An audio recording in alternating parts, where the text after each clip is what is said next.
Before I begin, I want to ask you to subscribe to my channel for more real stories like this, and please share your thoughts in the comments. I really want to hear your perspective on what happened to me. It started with a question I thought would be sweet. I had just woken up to her smiling face across the kitchen table. Balloons scattered around from a small birthday breakfast I had prepared. I reached for her hand and said, "So what's your birthday wish?" She hesitated. Her eyes flicked to the window, then back at me, and in a voice that sounded distant she said, "Disappear." For a moment I laughed nervously. Surely she was joking. But there was no trace of playfulness in her expression. My stomach sank. Disappear? Disappear from what? The weeks that followed were subtle, almost imperceptible. Missed calls I convinced myself she was too busy for. Texts that she replied to hours later, and sometimes not at all. A lingering scent of perfume I didn't recognize. Or the faint sound of laughter over the phone when I was nearby. First, I doubted myself. Was I imagining things? Was I being insecure? But slowly, the doubt settled into a gnawing certainty. Something was off. One evening, I found her phone unlocked on the couch. A message preview popped up. "I can't wait to see you tonight, face blowing a kiss." My chest tightened. I stared at it, heart hammering, trying to convince myself it meant nothing, that I had misread the situation. But the truth gnawed at me, whispering that love alone might not be enough. I began noticing patterns. The way she would avoid certain questions, how her laughter sounded forced when I walked in unexpectedly. I found receipts for coffee dates and small gifts, things I didn't recognize, places I hadn't been invited to. My mind spiraled between love and suspicion, clinging to memories of the person I thought I knew. Then came the night that changed everything.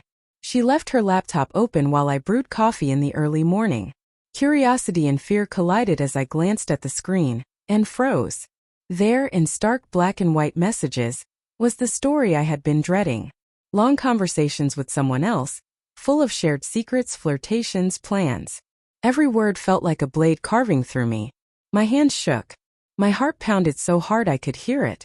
I wanted to scream, to run, to collapse. But all I could do was sit there, numb, staring at what had been hidden in plain sight. I confronted her gently at first, my voice trembling. "Is there someone else?" She looked at me, guilt flashing in her eyes, but also a strange calmness, as if she had been rehearsing this moment for weeks. She admitted it, slowly, hesitantly, telling me about the affair and the emptiness she had been feeling.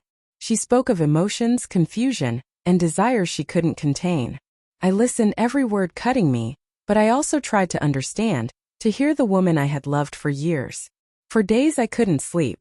I replayed memories that now felt like illusions, the smiles, the touches, the whispered, "I love you" moments that suddenly seemed staged. Even the small things, the way she used to make coffee just the way I liked it, were tainted by the knowledge that she had shared parts of herself with someone else. My heart was full of love still, but that love was tangled with betrayal, mistrust, and the knowledge that I had been blind. Then I remembered her words on her birthday, "Disappear." And in that moment clarity struck me. I could stay and try to salvage what might never be whole again.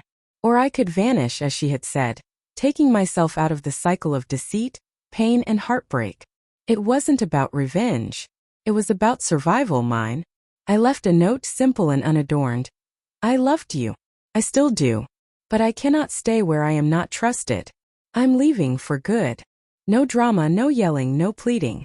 Just the truth. I packed the things I needed and disappeared into a life that belonged only to me. The days after were heavy with silence. I missed her, yes, but not the person who had betrayed me.